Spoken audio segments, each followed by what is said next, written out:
just learning, he can rehearse it. Every single time I go. He went up in that driver's seat like it belonged to him. First off, yeah, don't go to this place. I didn't want to kill. That's all it is.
Good evening.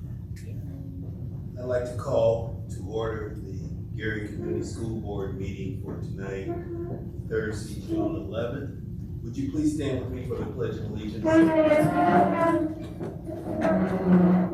I pledge allegiance to the flag of the United States of America and to the republic for which it stands, one nation, under God, indivisible, with liberty and justice for all. Thank you. I'd like to have roll call so we can confirm that we have quorum and a legal meeting. Mr. Suggs. Present. Dr. Woods. Present. Attorney Irvin. Present. Attorney Lockett. Present. And Glenn Johnson is present. Mr. Chair, we have 5 members present.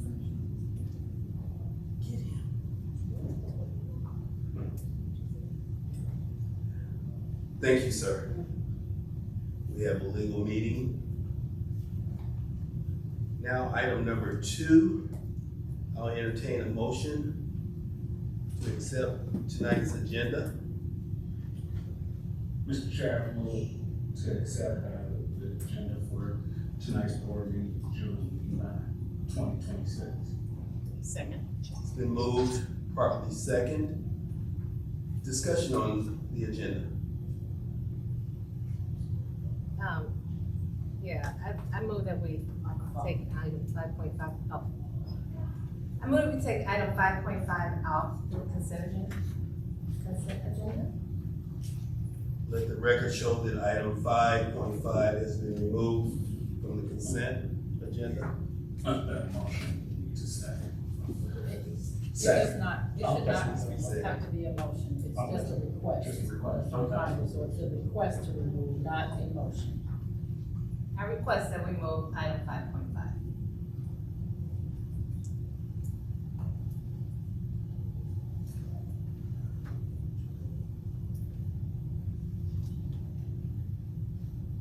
Now you have your motion to approve the agenda with that request. May I have that motion to approve the agenda with the noted of the request? You have the motion before you, just haven't voted on Even though it's, roll call, please. Mr. Suggs. Yes. Dr. Woods. Yes. Attorney Irvin. Yes. Attorney Lockett. Yes. And Mr. Johnson votes yes. Vote is 5-0.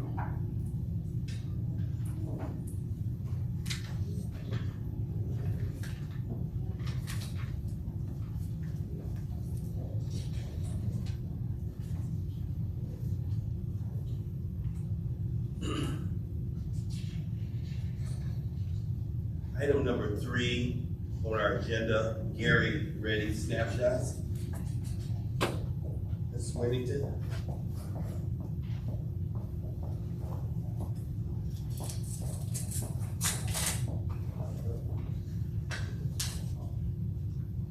Good afternoon, Mr. Suggs, members of the board, Dr. Stokes, and this amazing community. My name is Chelsea Whittington, and I proudly serve as your Chief of Public and Community Relations for the Gary Community School Corporation. It's that time again for us to recognize our Gary Ready Snapshots. It's our opportunity to highlight some of the great things happening in the district. Although it may be summer, we have some great things to report.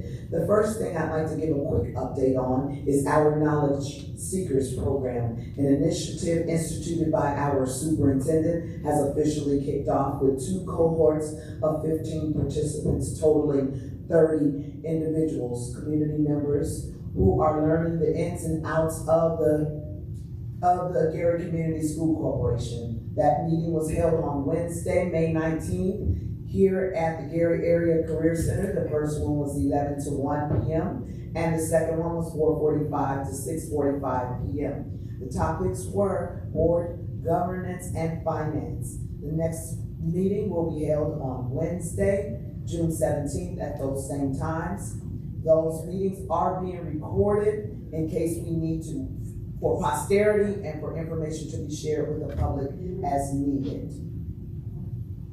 We've also hosted a series of school tours and registration events. As we know in the district, registration takes place 365 days of the year. We're inviting parents to come into our buildings. While they are being cleaned, there are still opportunities for them to meet the principals, to find out the courses that we offer, the extracurricular activities, and just get a glimpse into the buildings as we register our young people for the 26-27 school year. I'd like to thank our FACE liaisons and Crystal O'Brien and team for putting together these events. There are more to come, and we invite you to visit our website and social media sites for the dates and times of these upcoming events. Our in-source family engagement certification will be presented by my colleague, Jamila Adams, Assistant Director of Curriculum and Instruction. Ms. Adams. Chelsea, good evening, Dr. Stokes, President Suggs, members of the board, and members of the community. My name is Jamila Adams. I am the Assistant Director of Curriculum and Assessment, and I'm going to quickly highlight something great happening in our district when it comes to family engagement. If we can go to the next slide. In addition to being Assistant Director, I am the coordinator for our statewide Family Engagement Centers grant through InSource. And this year they launched a Family Engagement Certification. There are 5 levels to that certification, but most schools attempted to get level 1 since they just launched. Across the state, 70 schools applied, and only 17 were awarded statewide. And 2 of those schools were from Gary Community School Corporation. And so we are very proud because level 1 was all about listening. It says that our school is recognized for intentionally listening to families and honoring their voices. We can go to the next slide. And so the very first school that attained that level 1 certification, I'll have Dr. Banks come up, is Beveridge Elementary School. They completed a survey and pushed for our parents. The threshold is 10% of our families and 70% of our staff to complete that survey so that we can really center parent voice, and then they receive all of the data. And Beveridge received 14% of their families responding to the survey, as well as 81% of their staff, and they went up from last year on both of those, and so they received level 1 certifications. As well as they get yard signs, they get graphics for their signature lines for all of their staff, and they will also be included on the Indiana's statewide Family Engagement Center website, and they were in Dr. Jenner, the Secretary of Education, her email that she goes out every Friday as well. And our second school, if we can go to the next slide. is Frankie Woods McCullough Academy. We have their dedicated principal here to accept their award, and they receive 12% family member participation and 85% staff member participation. And if I can just quickly say, both of them have really worked on family engagement this year. They've always been doing this, but Beverage has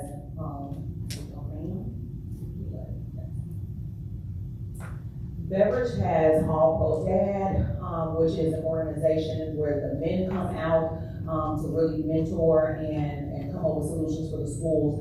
And McCullough has Dogs, which is Dads of Great Students, and they have over 100 men out twice at their school and ongoing programs. So they have really stepped up in their communities when it comes to family engagement. If you go to the next slide. So we know that they both, I know especially Dr. Banks calls me and emails, she's itching for level 2. And so level 2 is partnering. So the academic department requires that every school has a parent advisory council. And so once they have theirs established and they have at least half of their membership be parents, they can move on to level 2 and continue on all the way through 5. So if you're interested as a parent in joining the Parent Partnership Council at your school, please reach out to your administration team or your FACE liaison. And we also have a Parent Partnership Council at the district. And the website or the email address is ppc@garycsc.k12.in.us. Email us and we'll get you all the information you need. So I just want to give one more round of applause to our students. Thank you.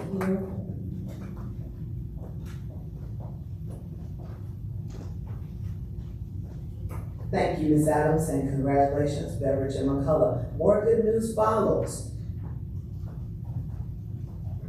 Recently, the Gary Community School Corporation was awarded a Dollar General Literacy Foundation grant for the 26-27 school year to expand family literacy and engagement opportunities across the district.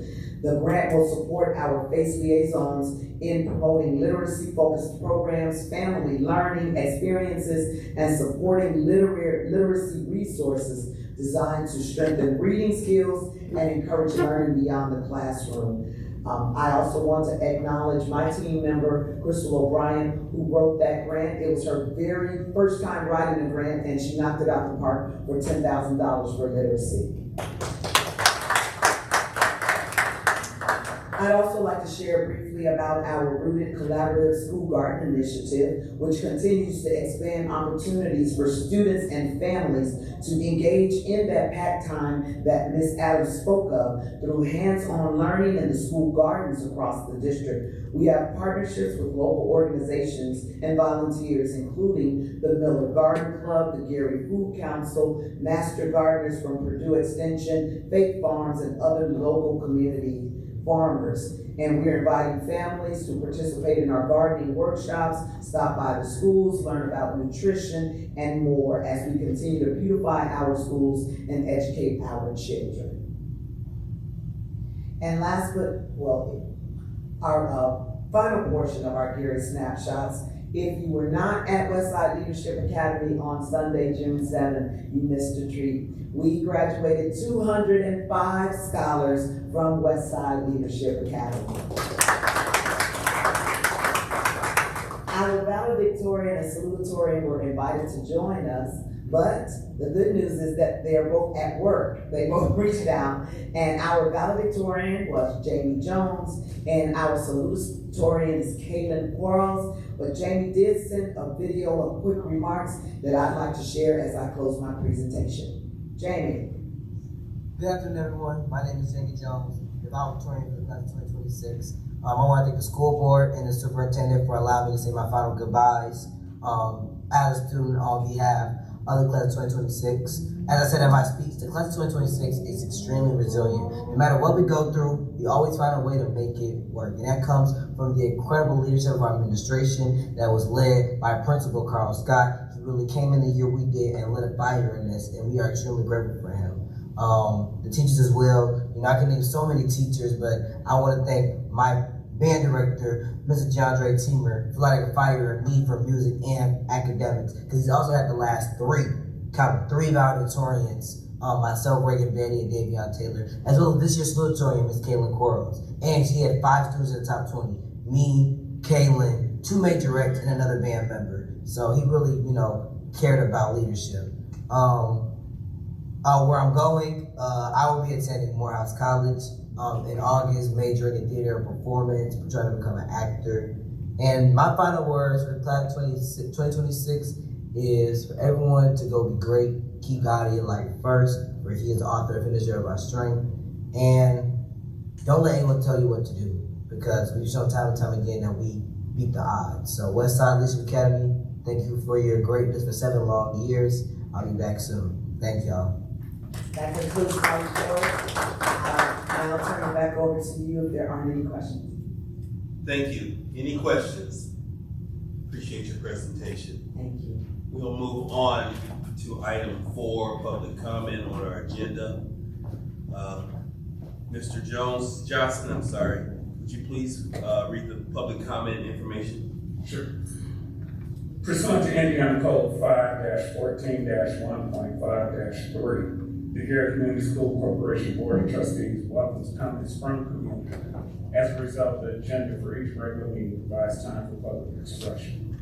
The period of public expression is limited to 3 minutes per individual and 30 minutes total discussion of items on the agenda or to express concerns relative to the operation of the school city, school board actions, and other items of general educational interest. There are many people wishing to address the board who may limit the amount of time the person may speak. Comments should be directed to the board, not to individual board members. Statements shall not be abusive or argumentative. Persons making comments should not debate statements made by other persons. Shall not be permissible to orally present or discuss complaints against individual employees of the Garrett Community School Corporation at any board of school trustees meetings. Issues relating to personnel, individual circumstances, or an individual school will be referred to the building principal or an appropriate administrator in an attempt to resolve the issue prior to an appeal before the board.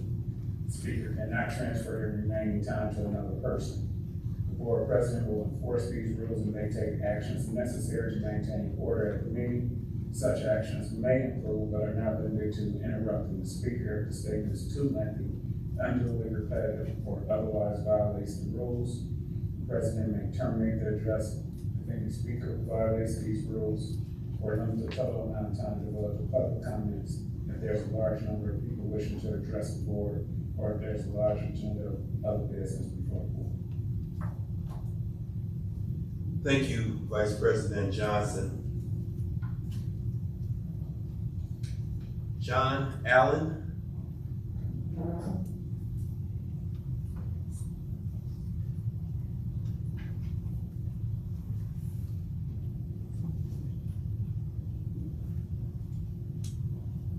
Good afternoon, everyone. My name is John Allen. Recently, I became an Indiana State delegate and a precinct committee person. So for whatever reason, I got an opportunity to go out and help and ask people to vote, participate in light of the hill that's in front of us in November. But in asking people to vote, I had a gentleman tell me that he went to McDonald's and didn't like his sandwich. And I thought that was weird. He said, I went back and I didn't like my burger either, and now you knock on my door and ask me to eat more of it. And so he was trying to say something about the idea of voting. And the morale is down in our community. And this board can actually help the morale directly and indirectly. Some of the things that I gripe about, I actually believe we have some problems that we can work together where they will be bigger than my gripes. However, the community is bringing to my attention that we do pay 40% of our tax bill to our board. And for that reason, we're concerned about the increases in rent. We're concerned about the effects of Senate Bill 1 on the board's funding. We're concerned about additional referendum if rent is going to go up because of that referendum, because the landlords are just going to roll it down to the tenants. And the tenants don't have much money already. Many of the parents of the school children rent, so it's going to affect them directly. So I'm proposing that we set some time aside, myself and some citizens that I believe are rational, civil people, and we get an opportunity to talk to the board so the board can see what it can do to, weigh in and consider some of these issues that they may normally not, weigh in on that may indirectly affect the company. I think it'd be crucial that they did this because in the alternative, I'm being asked to make constitutional arguments about us not having an elected board. I do like them arguments, but because I personally like them, don't mean that if we get an elected board, we're gonna be wise enough to vote people in and know what they're doing. So it's a double-edged sword. And I think we should sit down and have a talk together before I reach a fork in the road and unknowingly being looked at as someone that's a lead on the issue, I can create more harm than help, or vice versa. So that was my purpose in coming here today, to ask the board for to set aside some time to talk to me and some of the constituents about those issues. Thank you. Dr. Spangelberg?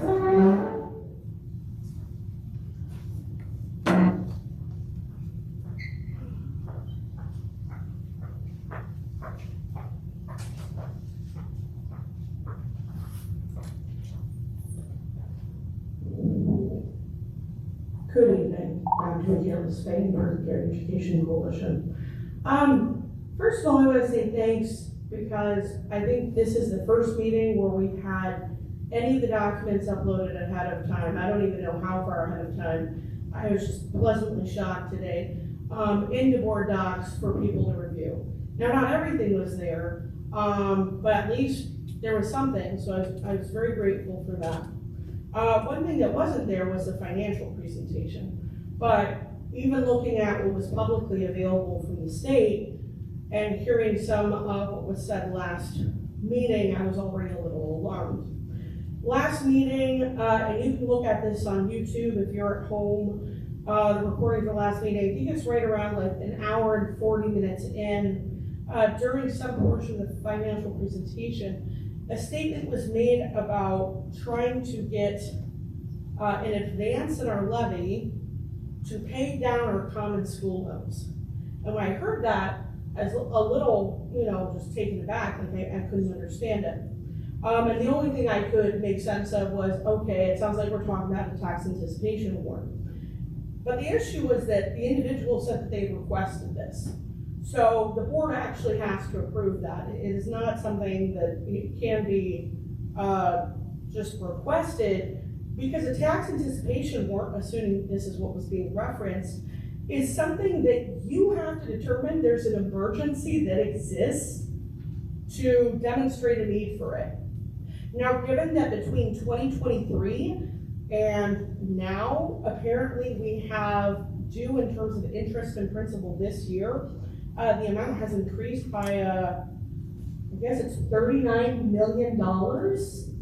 I guess I could see that as an emergency, but my question is, why wasn't this ever addressed previously? Because the bulk of that is from last year. So this isn't just something that was produced within, the time between now and when you made your last report. I think only additional 3 million or so was that. The other concern too was we had an item that thankfully one of the board members asked to be pulled out, which was put under the personnel report. It was not part of the personnel report. Had she not done that, that would have been an ODL complaint. It was a request to hand over authority to hire, not even seemingly to the superintendent, although that's how it was titled. And this was never uploaded, by the way. So nobody knows what this agreement actually consisted of. But that's illegal because the board actually is supposed to do all that per Indiana code. You can't hand that fully over. Just hold more meetings if you have timelines that you need to meet. Thank you. We will move now to item 5 on our agenda.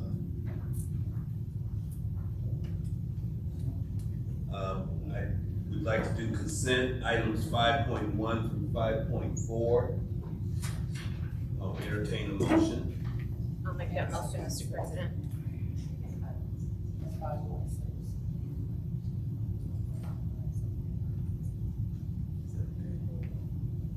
We're gonna include everything except for 5.5 at this time.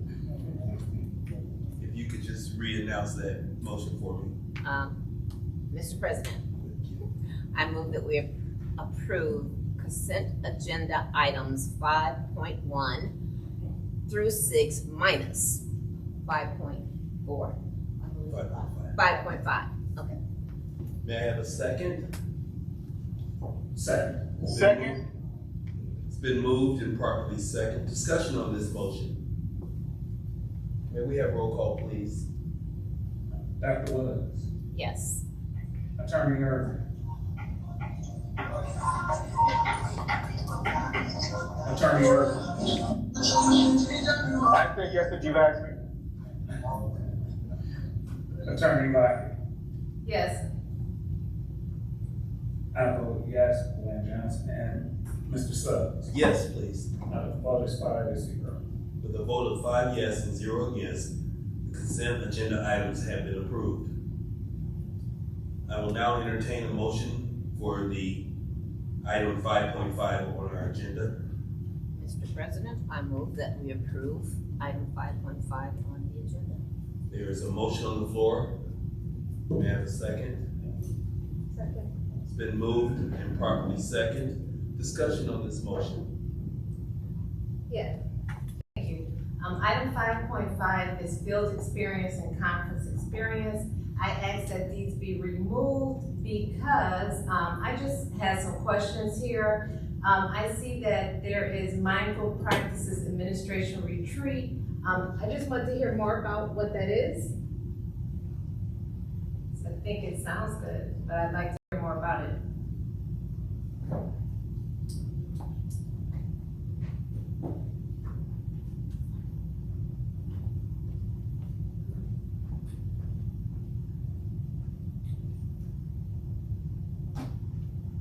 Good evening, board members, Dr. Stokes and community.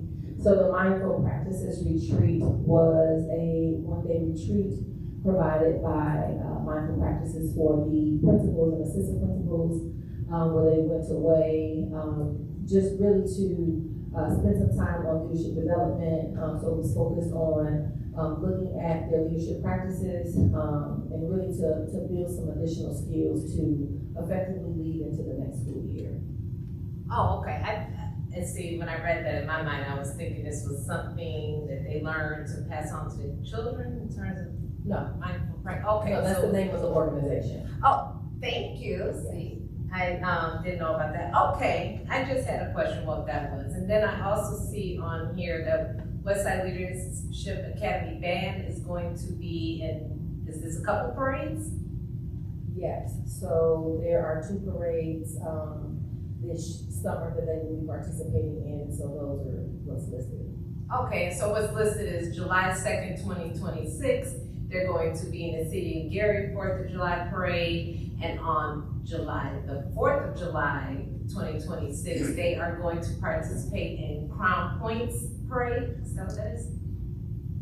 It says Crown Point High School. That's their parade. Yes. Okay, I think that's wonderful. Thank you. Any other discussion? Roll call for approval, please. Dr. Woods. Yes. Attorney Irvin. Yes. Attorney Lockett. Yes. Glenn Johnson votes yes. President Suggs. Yes, please. Vote is 5-0. With a vote of 5 yes and 0 against, item 5.5 has been approved.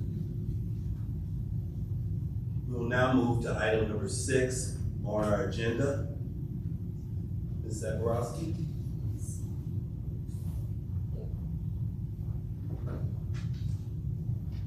Good evening. Good evening. Erie Community School Board members, Dr. Stokes, and community members. I am requesting approval of the student fees and technology replacement costs for 26-27 school year, as presented in your board documents.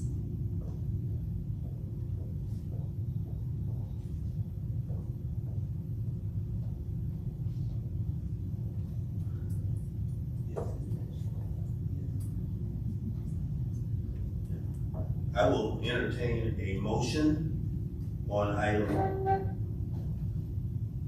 6.1 on our agenda. I move we approve item 6.1.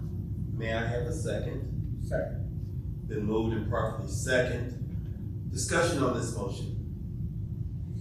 Yeah, how many students are getting iPads versus Chromebooks? That would be a Mr. Richards question.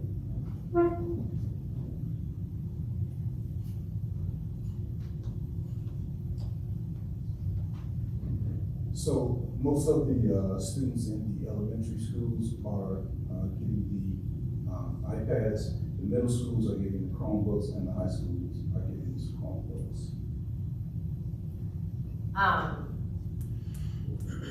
When it says here laptops $250, is that something different from a Chromebook or an iPad? The laptops are what the teachers use, Okay. yeah, Okay. and administrators as well. How are you all keeping track? Follow it. Our tracking system is followed. Also, we have our own personal spreadsheets and things like that, and databases that we use within IT. I'm not gonna lie, I have a Chromebook at home from 2018. Unfortunately, I wasn't here in 2018. Okay. But I just I need to give this back to somebody, but, so you all will be tracking this. absolutely. And I can give it back, I still want Please do, to. we definitely. Okay, But to your point, some people have been calling us, telling us that they have these Chromebooks, and we're asking them to send it back to the district. okay, yeah, but that's just it, it didn't appear that it was being tracked at all, so, but it will be tracking and we'll keep up. Absolutely, and I can guarantee you this, if we hadn't gotten to it, we would have gotten to you within, a month or two from now, so. Okay, I'm glad to hear that. Yeah. Now, you said that the iPads, which are 9th generation 400, Apple 11 789 are for elementary? So you're giving these really expensive items to the elementary schools while the high schoolers are getting Chromebooks? Yeah, well, the thing is, the elementary schools are using the iPads in the classroom, and the high school and middle schools are taking the Chromebooks home, doing e-learning days and things like that. Okay, so these iPads are gonna stay in the building? Yeah, they're gonna use them unless it's an e-learning day and the principal determines that they need to take these iPads home. But more than likely, the iPads are staying in the building. Okay. And, was there a reason that, I'm just curious, was it just money? Why, I know that most of these students like Apple products better. Is it just money that everybody get it? No, it wasn't money. Actually, it was that the HPs work better for the students and for the internet. Okay. And for GoGuardian, for tracking the students' activity within the class and things like that. So that's these are top of the line. Better than Apple. Okay, thank you. Also, just as a, well, I don't know if it's really a question, but, with them not having their devices allowed in class, and now they'll just have these, Chromebooks, I take it you can check where they're at online. Oh, where the Chromebooks are? I'm saying when they're only gonna have their Chromebooks now in class, and because they're not allowed to have their phones anymore. Right. So I'm assuming they'll still wanna text and do everything else they might do on their phone now that they can't have it on a Chromebook. I'm assuming that you all can track where they're at online when they're in class. Absolutely. So what happens is the GoGuardian application that we use is the teacher has a administrative portion of that, and the student is logged on every Chromebook that students are using. So if the student goes off to a site that they shouldn't be on, the teacher gets a signal, we get a signal, and then we have a tracking system where we block certain sites. Okay. Yeah. All right, thank you. Okay. Any other discussion on this motion? Roll call, please. Dr. Williams, Yes. Attorney Irvin, Yes.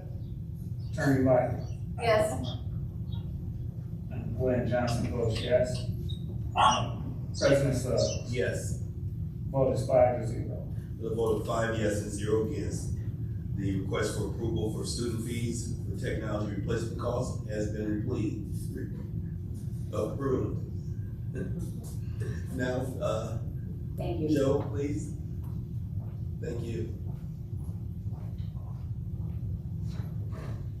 Good evening, board members, Dr. Stokes, and the community here in person and watching online. I respectfully ask for the board to approve the MOU for special education legal representation as presented in your board documents.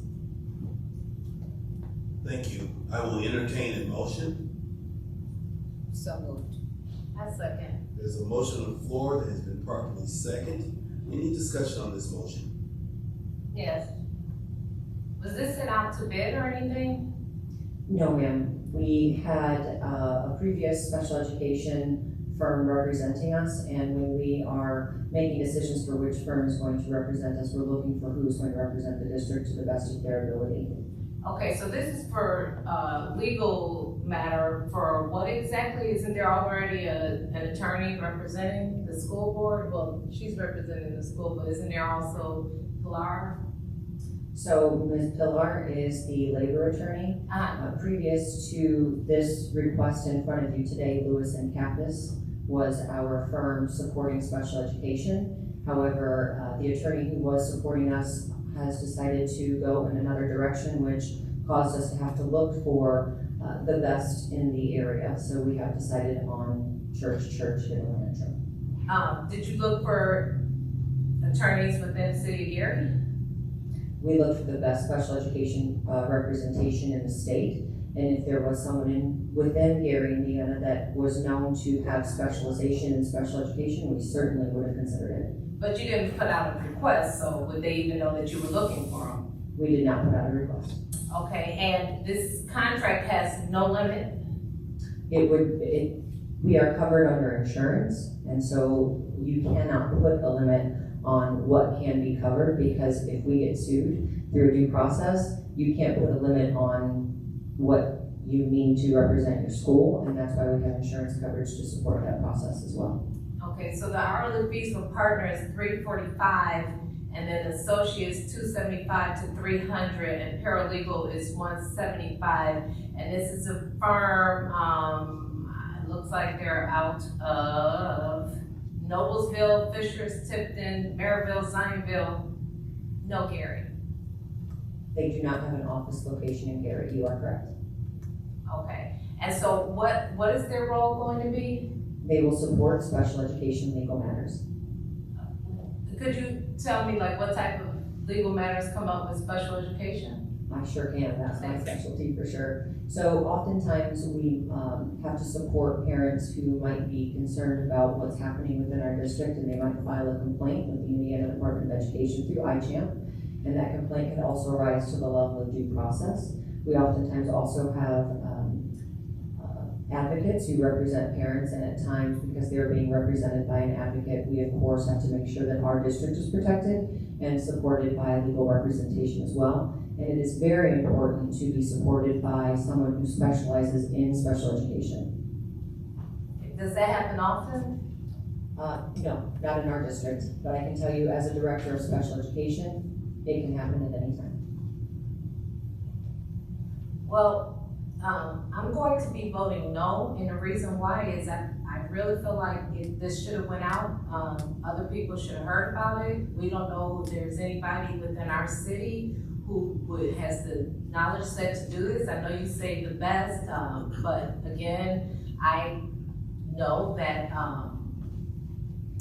attorneys are competent, and the best is always subjective. So if I may respond to that for one moment, being that I'm a director of special education and have been representing school districts in 5 different areas, specifically in special education, I can tell you that we are very familiar as directors for the attorneys who often represent school districts as well as parent attorneys. So I can tell you that when a school district is looking to have someone who's representing them, if there was someone in Gary that had that specialization, I would know about it.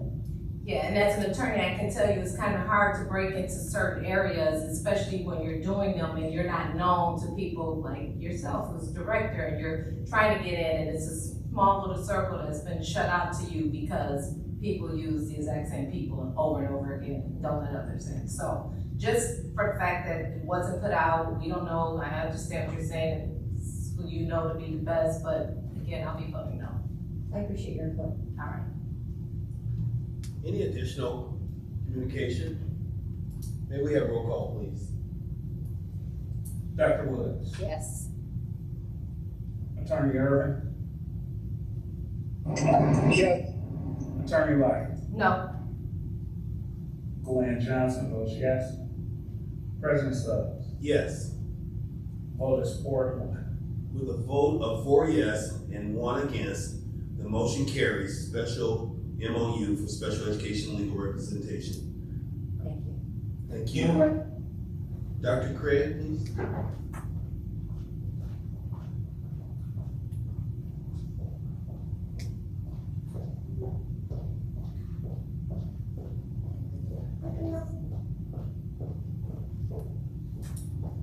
Good evening, Dr. Stokes.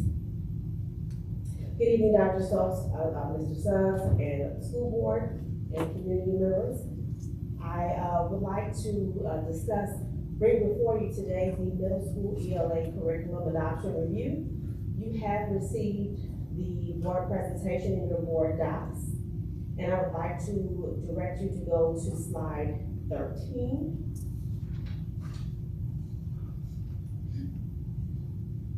Per the middle school ELA adoption, we have decided as a committee and as an academic team to go with Wit and Wisdom through Great Minds for the total cost of $126,025.81. As you see on slide 13, it breaks down the cost of the materials as well as the implementation, which is professional development provided to our middle school teachers and our middle school leaders. And that concludes my report.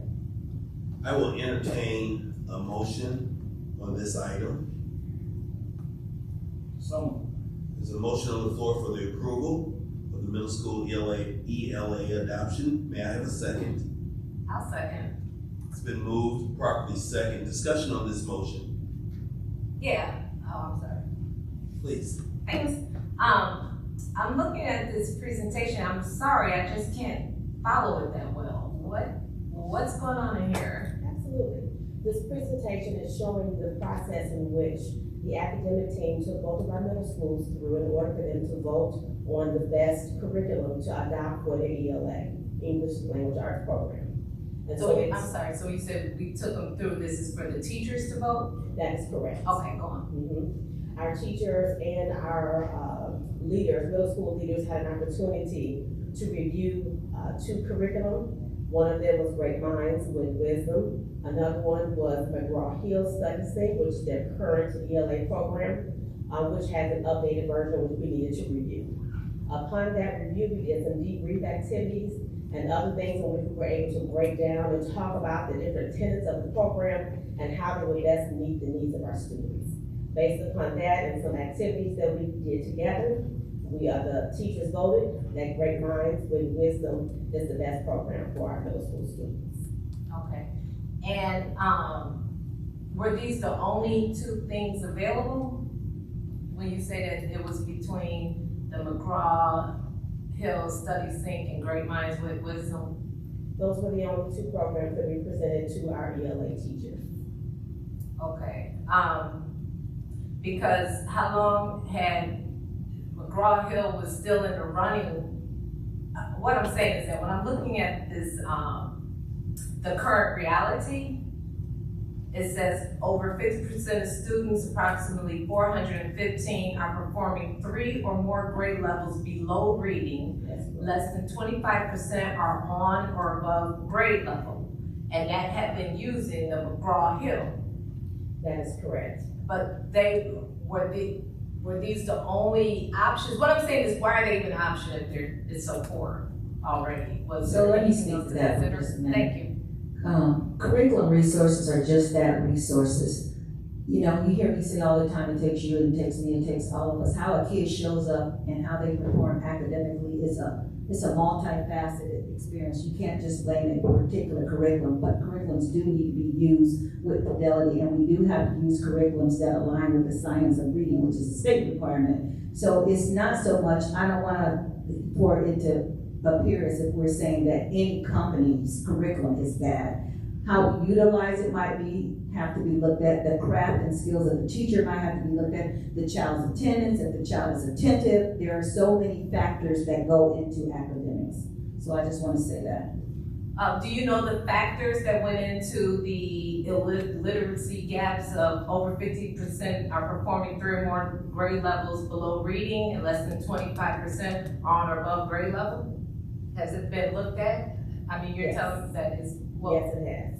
could you speak to like, what is it? Is it environment? Is it the curriculum, since it's not the curriculum? There are multiple reasons, but just as Dr. Stokes spoke about, a lot of things do in fact have to deal with the curriculum. The previous curriculum was out of date, and we have to ensure McGraw-Hill had a new version, so we needed to look at that new version. In addition, our students are multiple levels below grade level as far as their reading is concerned, and so we have to look at a curriculum that is going to provide them with the best resources in order to provide intervention support and grade level support to get them to where they need.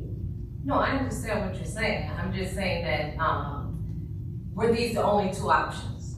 There are a plethora of curriculum that are available, but looking at the state mandates, these were the top 2 that we decided to look at for our district to meet our needs based upon the state mandates. Right, so what I'm saying is there are state mandates, right? And so then there are several companies or, people who could do this, I'm assuming. And so what I'm saying is if one was performing so poorly, but they still were put in to be looked at it. And I understand what she's saying, there's It's several not things. necessarily.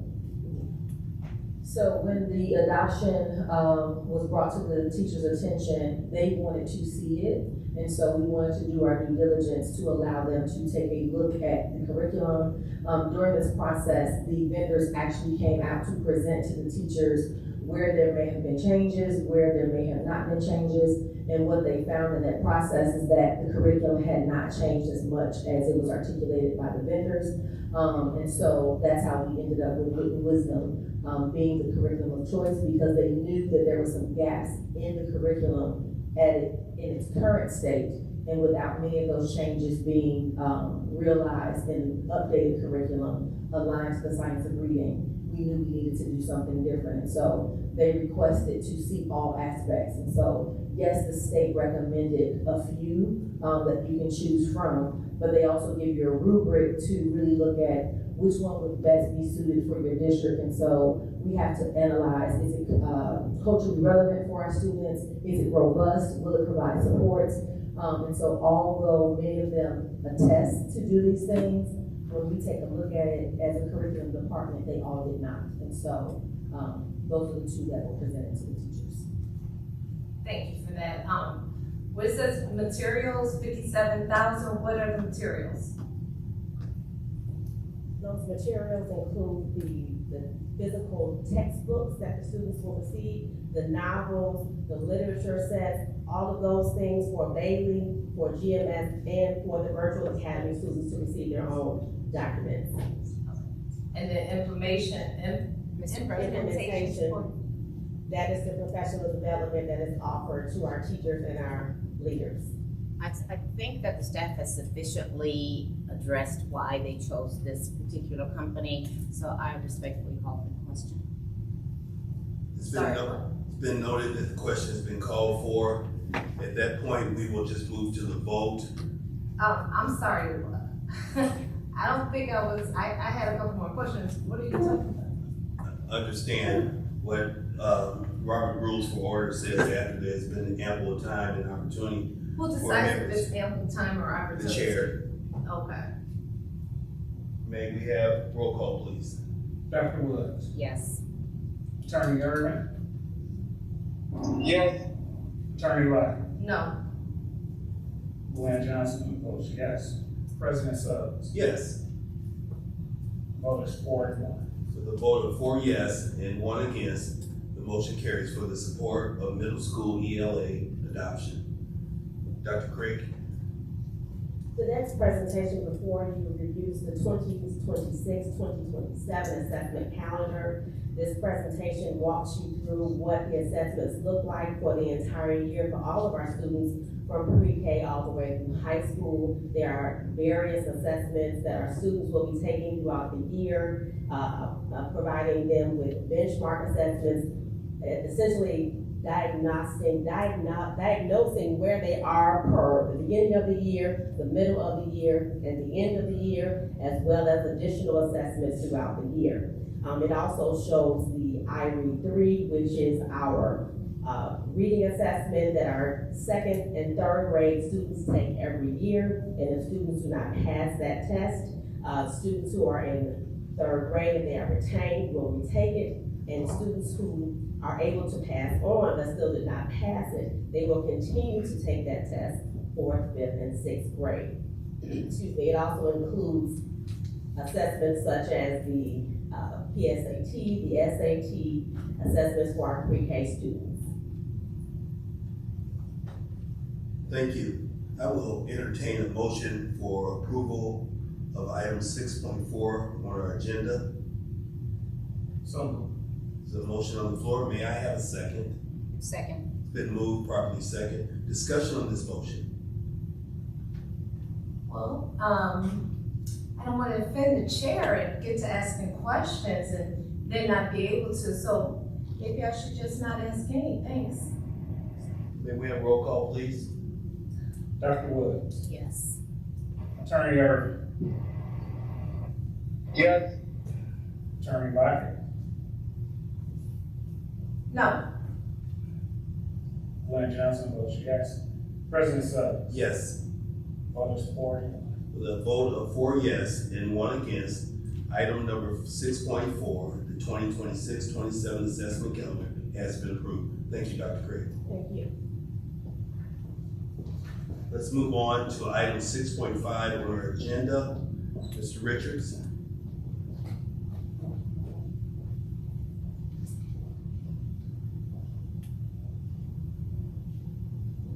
Good evening, again, board members, Dr. Stokes, and community. I wanted to bring before you the Technology Infrastructure Modernization Initiative for E-rate projects 2026 and 2027. So the first thing I want to show is the issues that we have within our labs around the district. And if you can just, if you take a look at the pictures that I have, it will show you the broken network cables. It will show you how the piping and all of the other jacks are kind of busted and things like that. And this is coming from aging and from years and years of usage and no repair. So we are looking into upgrading all of these labs. Okay, next please. So the district has approximately 10 functioning buildings, and each building has approximately 3 labs, totaling to about 30 labs within the district. And we want to upgrade those labs from legacy labs to convert them to more updated STEM labs. So if you also, if you can look, I just took a picture of some of the labs, and as you see, the equipment is kind of aging and outdated, and we're looking to upgrade those things. Next, please. Also, within the lab, E-rate has what is called a Category 1 and a Category 2. Category 1 is what they use for the internet and WAN and phone services. Category 2 is what they use for cabling and infrastructure. So we're looking at doing our Category 2 for the ports and the switches and the infrastructure of the district. So 30 ports per lab, totaling to approximately maybe 900 to 1,000 ports, where we have laser printers and 3D printers, laptops, desktops, and some of the labs are disconnected from the new infrastructure that we have set up. Next one. And why this is needed. So this is needed to improve reliability for the classrooms, connectivity, wireless access, cybersecurity readiness, and for future needs. Next, please. Also, just looking at the infrastructure portion where we have our switches and our cablings, we want to improve those areas. As you can see during the pictures, we have cabling that is hanging out of the wall, things that are disconnected and halfway connected. And then we have some places where we need better cable management. So these pictures are to bring you a view of what is happening inside of those labs. All right, next, please. All right, so the project cost is for the network infrastructure, 546,975.42. Cabling and connectivity is 10.17, totaling to close to $1 million. Okay, next, please. But with the E-rate funding, E-rate is going to cover 85% of that funding. The district will only have to cover 15%. And so out of that, that approximately $1 million, we'll only have to do 148,737.84.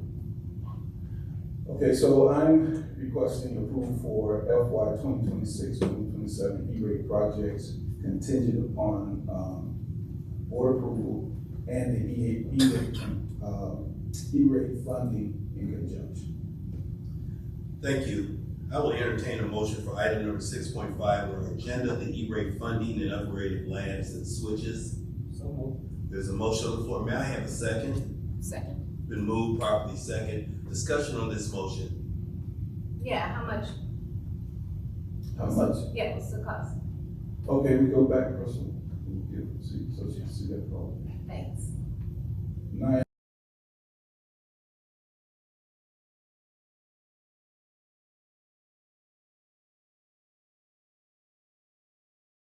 Covering 85% of that, which is the 84.7.75. We will only cover 148,737.84. Could you, what is E-rate? E-rate is an educational funding for WANs, for our wide area network. They provide funding for schools and mainly for schools and districts to help them with their infrastructure. And as I said, category 1, E-rate helps funding with our WAN, telephones, and internet. Category 2 is where they provide funding for our infrastructure, cablings, and all that stuff that you saw that was loose within the district and the labs. Where does that money come from? Money comes from the government. The state? Yes, federal money. Federal money? Mhm. Okay, I think that's wonderful. Okay. Thank you. Any additional questions? Roll call for approval, please. Dr. Williams. Yes. Attorney Irvin. Attorney Irvin. I say yes. Attorney Lockett. Yes. Glenn Johnson votes yes. President Suggs. Yes. Vote is 5-0. With a vote of 5 yes and 0 against, the request for approval of E-rate funding of upgrade and of labs and switches has been approved. Thank you. Thank you. Moving on in our agenda to item number 7, informational items. Item 7.1, Mr. Johnson. Yes, so, as you know, Gary Community School Corporation has 3 appointees to the Gary Library Board. And this year we have one whose appointment is expiring at the end of July. And so, we would need to reappoint that person or entertain applications for other appointees. But this person's been doing a good job. And so we will vote on that next month during our next board meeting. Thank you, sir. Item 7.5, amendment of Gary School Corporation Behavior Matrix. Ms. Adams? 7.2.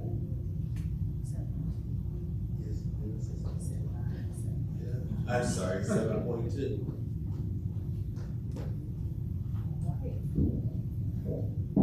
Shorter than everybody else.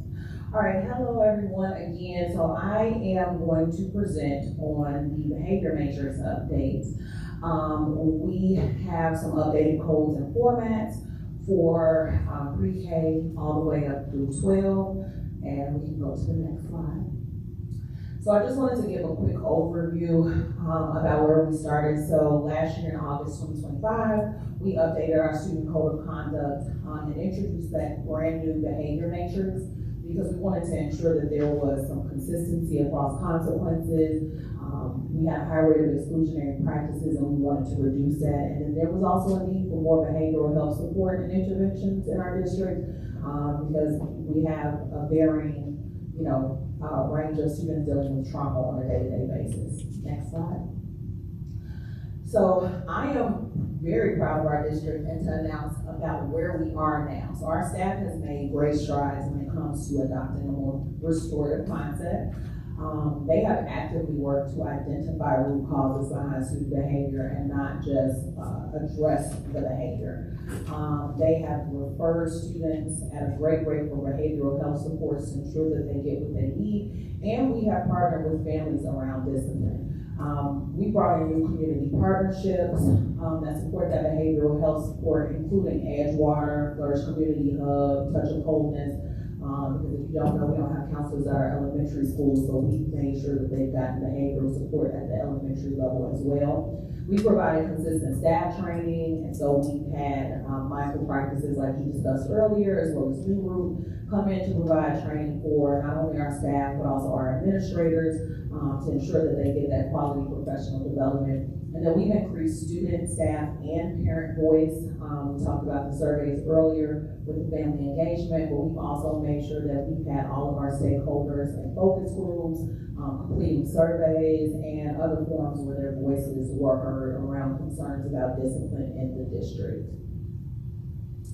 One of the biggest things that we focused on was moving from that punitive discipline to a more restorative mindset around discipline. So we wanted to move from ensuring that we don't have our students doing things out of fear, but there's a level of respect in the building when it comes to every staff member that they encounter and their fellow students.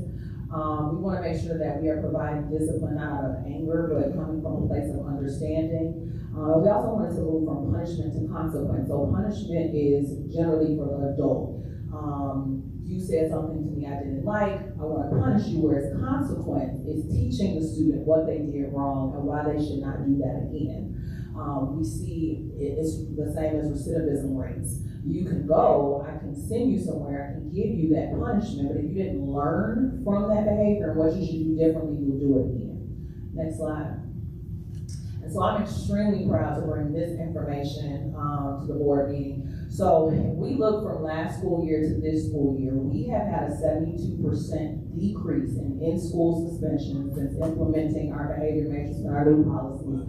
We went from 2,666 last year to 751 this year. We have reduced our out-of-school suspension by 34%. We've reduced lunch detention by 53%, and overall, all of our reported incidents in Skyward we reduced by 49%. So that is amazing in 1 year's time. Next slide. But the biggest accomplishment, I think, is we have increased our restorative practices. If we didn't know what else to do besides punitive discipline, then that's all we did, right? But we've made sure that systems and structures are in place so that our staff have alternatives to punitive and exclusionary practices. And so from last year, we had 33 reported incidents of restorative practices, whereas this year we have 602. And so that's a 1,724% increase over 1 year. Some of those restorative practices include referrals to behavioral health teams. We asked every school to have a behavioral health team for tier 2 and tier 3 students and supports. Group counseling sessions are taking place, referrals to outside agencies such as Edgewater, restorative circles where students and staff can kind of talk out what the situation is and take onus of their own situations, and then re-entry meetings, which are required after any exclusionary discipline, so out of school suspension, We have reentry meetings with their families upon return to the building. Next slide. So if we have all of this great data and it's working well, why do we want to update the matrix? So I have the privilege of having our discipline leads across all of our schools every month in a professional learning community. And something that they brought up, and other teachers have also brought up, is that they were seeing behaviors in the classroom that were not currently included in our behavior matrix. And so we wanted to make sure that we were being responsive to what they were seeing on a daily in their classrooms and in the hallways and the buildings. We also wanted it to be consistent across buildings. So there were elementary schools stating that there were behaviors they see in the 9 through 12 behavior matrix that were not in the 3 through 8. And so we wanted to make sure that it was, there was some alignment across grade bands. In addition, we wanted to make it easier to use. So instead of having 3 matrices, we wanted to kind of dwindle that down to 2, and then we want to make sure we're having continued success. So we want to continue to be adaptive and flexible for our schools, but making sure that our behaviors are clear, that the responses will be appropriately, and that the documentation will be consistent. Next slide. So everyone contributed. And like I said, we pull our discipline leads, and that's all of our discipline leads across the district on the bottom picture, and Dr. Stokes. And so that's our deans, our in-school suspension coordinators, our behavior specialists, our social workers, and our City Connects coordinators. And they meet once a month and go very deep on what restorative practices and what needs to be done when it comes to discipline. So they identified a list of behaviors that they didn't see in the matrix. And then from that list, we took those behaviors out to different stakeholders. So you can see Westside students, including our valedictorian, came over and did a focus group on our behaviors. We did a focus group with our administrators during one of our monthly meetings with them. We also spoke to teachers to gain some additional insight about whether those behaviors should be adopted into the behavior matrix. Next slide. We also provided, just to be able to reach more folks, we provided a Google Form survey about those same behaviors to our parents, where we were able to receive 60 responses. We also sent it out to our security staff because they're seeing those behaviors as well. And so the parent survey was a little bit different because I wanted to gauge some additional information. And 2 of those items were, how important is it to you that schools clearly define behaviors and consequences for students? And 84% said extremely important. And the other question was, in your opinion, what should be the primary goal of school discipline? Those choices were teaching students to make better choices, maintaining safe learning environments, holding students accountable, and restoring harm when others are impacted. And 78% of our parents said all of the above. So that tells us we're on the right path when it comes to how we're handling student discipline. But we really wanted to make sure that everybody's voice was at the table in one way or another when it came to these updates. Next slide. So finally, after gathering all of that information, our academic department came together and literally, so our administrators, our students, everyone, they wrote out what they felt the consequences should be to match the behaviors once we decided which behaviors we're going to be in. And we literally wrote consequence by consequence on Post-its, put it up, and then went through all of that data to analyze. And so we were able to come up with consequences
No, she did. Jamila? 7.3, Summer Institute. You left his son. Okay, yes, this one is just very quick. We just wanted to highlight that we are having our second annual Summer Institute for our teachers. Speaking of equipping them, this will be something that we're doing again this summer on July 14th and July 16th. Mrs. Flores and I from the academic department will be training our teachers, and we were open to all teachers coming. We will have a full day from 9 a.m. to 2 p.m. That AM session will be around beyond management, building culture and climate through trauma-sensitive and restorative practices. They will be able to have lunch on their own, and then they'll come back where Mrs. Flores will really dive deep into mathematics and making rigor visible, which also is something that she's been working on our administrators with for the last few months. And so we really want everyone to get the same training, and so that we can be most effective for our students. So session or seats are still available, and teachers will be getting paid for that day. And it'll be at the Boys and Girls Club, the Miranda Boys and Girls Club, on Northwest Indiana. Cool.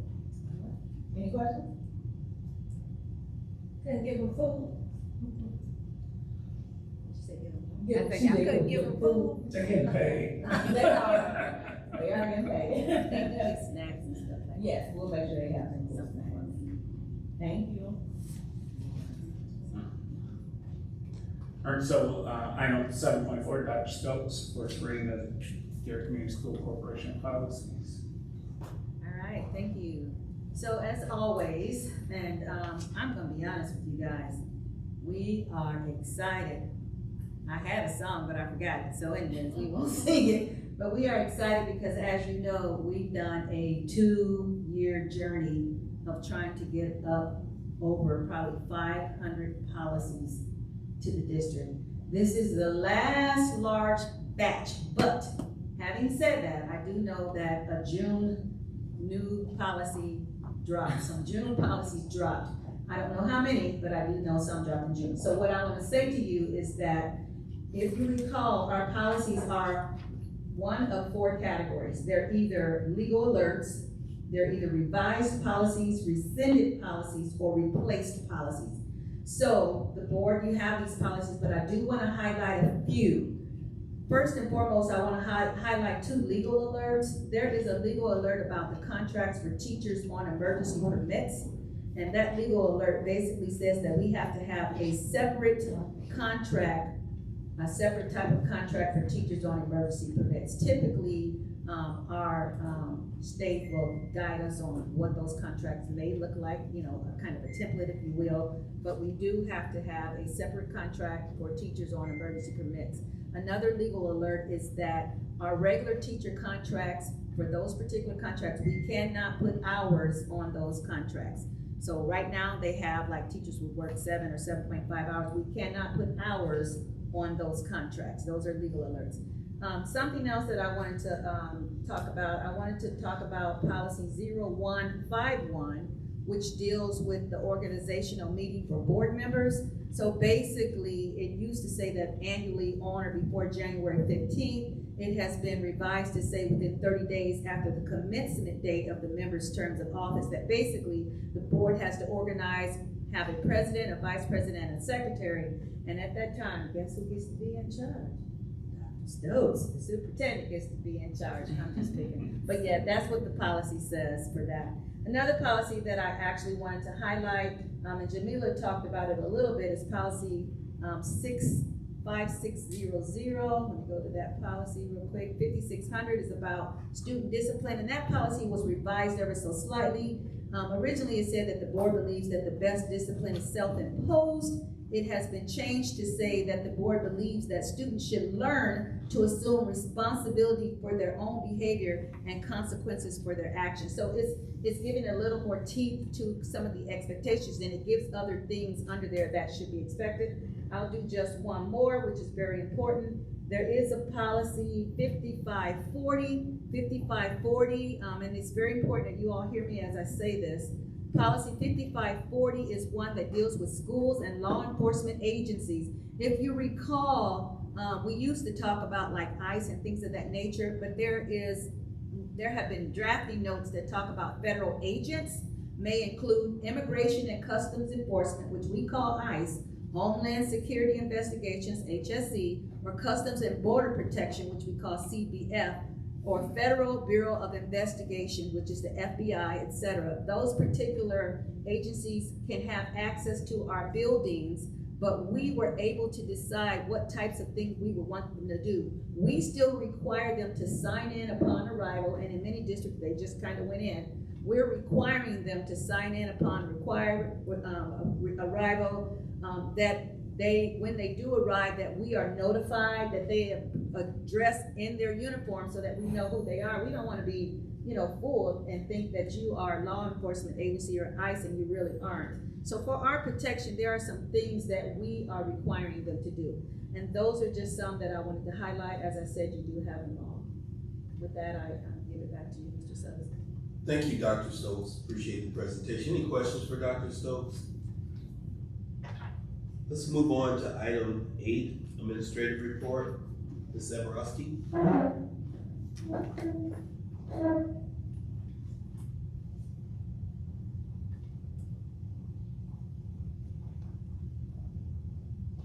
Good evening again. I would like to provide you with a financial update through May of 2026. This first slide, of course, is our total approved budget appropriations, as well as just kind of a snapshot of January through May, what our expenses were for our 3 major funds. Next slide, please.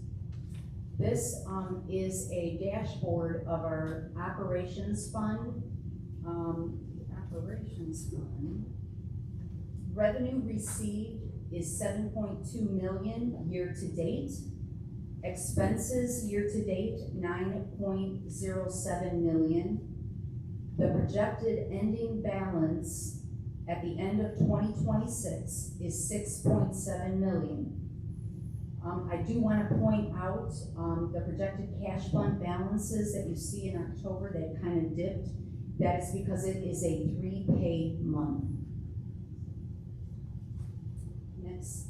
And this is just kind of, this is just the detail. I tried to give you a snapshot, for a visual effect on the first one, and then this is the actual detail. Next slide, please. Then we have the education fund. Revenue received year to date, $14.59 million. Expenses year to date, $16.97.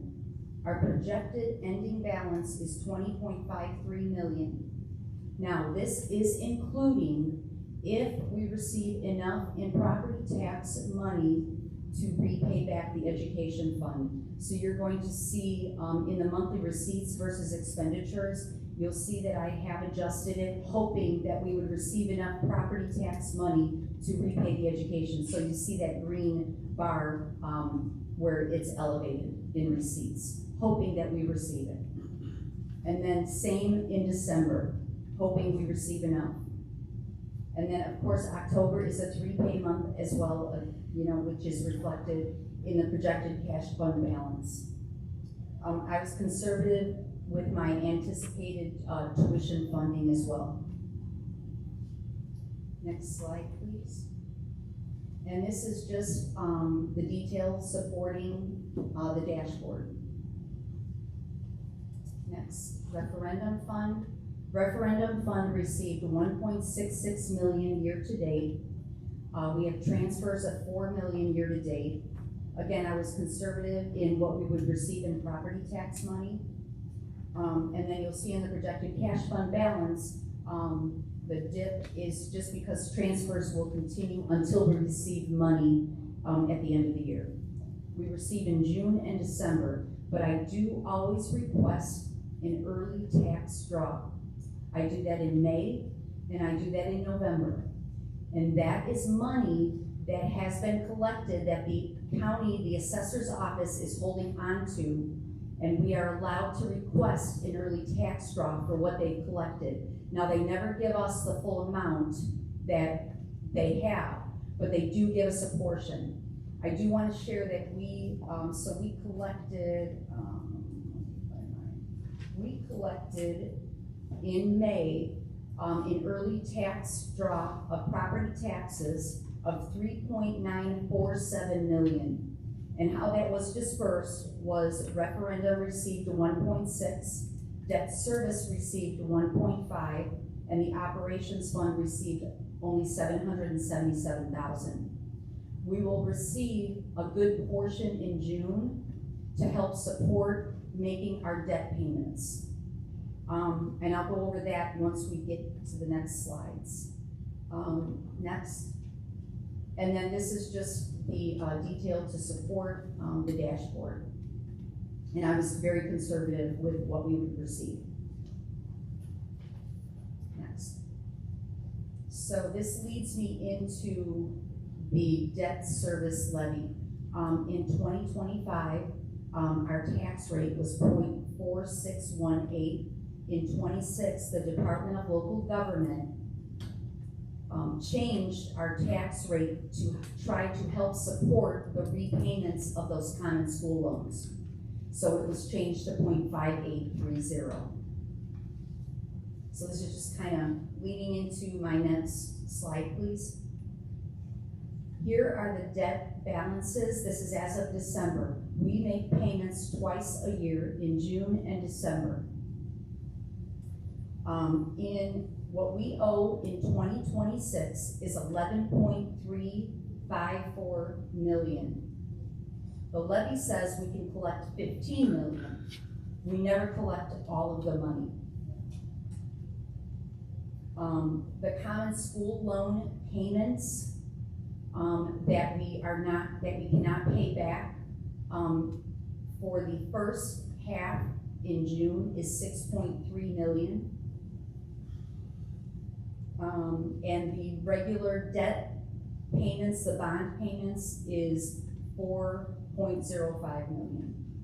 So, and I do want to share that I did compare what we received in May of 2025 versus what we received in May of this year. And we were shy 1.6 million in our early tax drop. And I believe that was due to the portion that is shared with the charter schools. Any questions? I know it's a lot of information, a lot of different numbers. You know, the cash flow is a continuous evolving thing. For example, the IDOE says we have to adopt a curriculum that maybe I didn't write in the budget because we didn't know of it when we were doing the budget.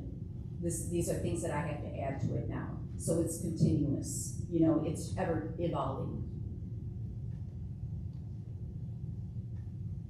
So, I'm sorry, when you said, it was shy, I think you said 1.6 million, we didn't previously have to give the money to the charter schools. We started giving money to the charter schools in December of 25, I believe. And then now we're continuously sharing. But the Department of Local Government is setting aside money that they believe we will have to share.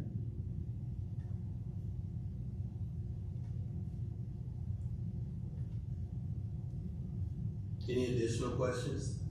Yeah, what's our enrollment trend, our daily numbers? So right now we have 3,969 students. 4,000.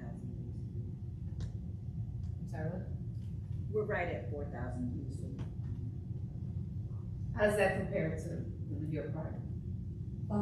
I think we were down 300 students.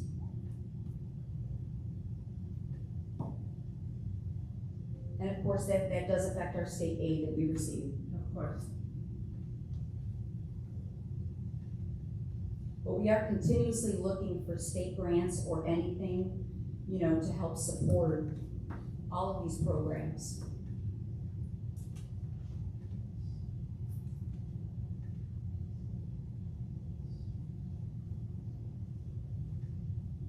Any other questions? Thank you. You're welcome. Moving on, item number 9 on our agenda, the opportunity for board reports or communication from individual board members. I'd like to open up the floor for board members to make reports or comments. Mr. Chair, Yes, please. I just wanna, thank Dr. Stokes, her administrative team, teachers, and students, and parents for a great school year this year. I think, things went well, and I just wanna say kudos to them, and graduation went very well also. I'll say kudos to them for that as well. Yeah, good staff. Thank you, Mr. Johnson. Any other questions or comments? Yes. Please. Thank you. I just want to say that congratulations to the students who graduated 8th grade, 6th grade, high school, on your continued educational journey. I wish you all luck. I also want to say that when I was speaking before, but I was not allowed to finish because of the Robert Rules of Order with the ample time and opportunity. I think that it's important that this board, you know, we're not tasked with being the educators. We're tasked with being the financial fiduciary. So looking at how the district spends their money.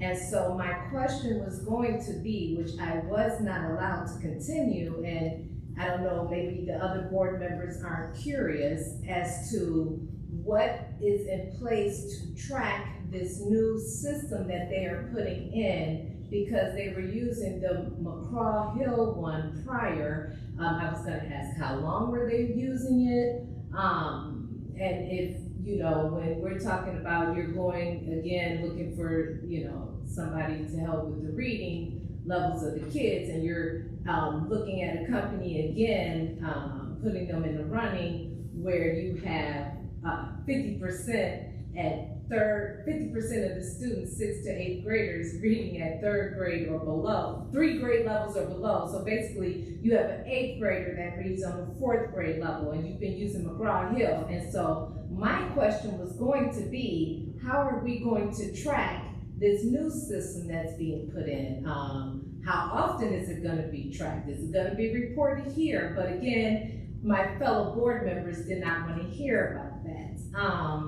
And so I was, had ample time and opportunity, according to them, for these questions, but I don't think I had ample time or opportunity. And my question was, you know, I just wanted to know what is going to be done to track this, because I don't know how much tracking was done before. Again, when you have so many students who are below their grade reading level. And so, you know, it was funny to me when she's gone now, and that's a shame, but I'll address some other stuff I wanted to say to my fellow board member, but she's not here, so I'll save that for later. But I will say that there was a board retreat, a board training that happened yesterday, June 10th. And so I was traveling with my son. He did a basketball camp. This was a pre-planned trip, so that's why I missed the graduation. Also, May 13th, they came and they asked, oh, what dates can you do? And I said, I can't do June 10th. I'm literally going to be driving down the street home from Alabama. So that was the date that was chosen. And based on how my fellow board member couldn't wait to say, Mr. President, I think she's had ample time and opportunity. It must have been discussed at this board meeting. It must have been, I'm sorry, it must have order when you're excuse discussing me, things with other board members. I'm sorry. It must have been, I'm not talking about what was discussed. I wasn't there. I don't know what was discussed. So I'm saying that how it appeared that just couldn't wait to pull that on me, that was discussed.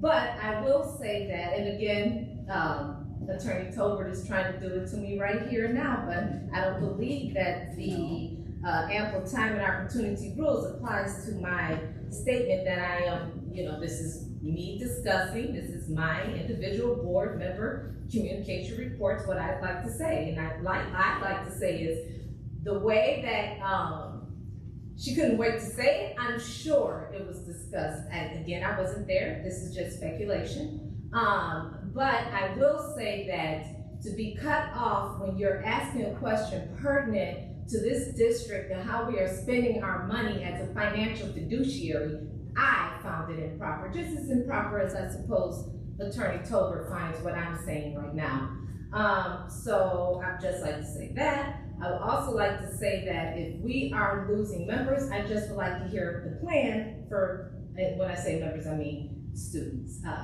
for bringing them back. That's all, thank you. Any additional comments from board members? I certainly want to take advantage of the opportunity to share a few thoughts and hopefully not be redundant on what I share, but just observations from my perspective. Number one, I want to just echo these comments that were made by some of my fellow board members about the excellent effort that I see that we're making as a district. I don't want to confuse that effort with being satisfied. We have such a important effort, important opportunity to build and give our students the opportunity to have lives they can only dream of. And so thank you for your efforts. And I'm just going to ask what I'm asking for myself, just what else can I do? How can I do more? And I'm just totally excited about the new techniques and training to try to make us be more available to support our students. I want to thank the students for their efforts. In today's environment, it's simply too amazing what our students have to deal with every day. And I want to encourage them to keep trying their best, and the families and parents trying their best. I'm totally excited about the opportunity to have community members come to our meeting and share their thoughts. I think that that's important to get that feedback. I do want to make sure that when you have that opportunity, that you use that time responsibly. And you make sure that what you share is factual. To take that opportunity to get in front of our community and share information that you haven't taken the opportunity to research is just simply unfortunate. So I'm always a half full kind of guy, so I want to leave this meeting with all the positives that I feel, but I certainly know that there's some accountability that we all have on all levels. And to Attorney Lockett's point, yes, there was a board retreat, and I just simply say I am certainly proud to be affiliated and associated with a group of professionals that were in the room. Any additional comments? I'd like to move on to item number 10 on our agenda, Superintendent Report, Dr. Stokes. Thank you, President. I'm going to be very brief. I just wanted to say hello, summer. We are glad that you are here, but do know that we have some summer activities for our students. Please look at our website regarding some of the things we have. Summer school going on, of course, for literacy purposes. I read. We have some summer school things going on for credit recovery or classes for students. We also have professional development opportunities going on throughout the summer. So we want to let you know, even though it is summer and we're happy that it's here, we have supports for staff and students. And I want to leave with this one last thing before we go over the draft. Parents as such, please be reminded that our students are not always aware of where they are, place and time when they're playing. If students are out in the street, we need to make sure that you are cognizant and careful as you're driving down the road. We've already been informed of various things that are going on. We don't want near accidents with our children. So please just be careful as you are driving through the neighborhoods because our children are at play. with that, if we can, go ahead and talk about, some of the other things. And Ms. Chelsea, you were trying to share something? Swimming, you said swimming. You Oh. wanted to mention about. Oh, yeah, the swimming. With the swimming, please make sure water safety is very important. I'm an avid swimmer myself, and I know how important water safety is. We don't want to lose any of our loved ones to accidents that could have been, foreseen. So with that being said, just know safety is paramount. Our draft agenda, the only two items that I know for sure we will have on our agenda is next time we will talk about the board's person that they decide to be on the library board. That appointment will be an action item. We will also have our policies, the second reading as an action item. With that, I turn it back over to you, Mr. Suggs. Thank you, Dr. Stokes, for your comments and leadership. I will entertain a motion for adjournment. So moved. There's a motion. All in favor, say aye. Aye. Thank you. Thank you for your participation.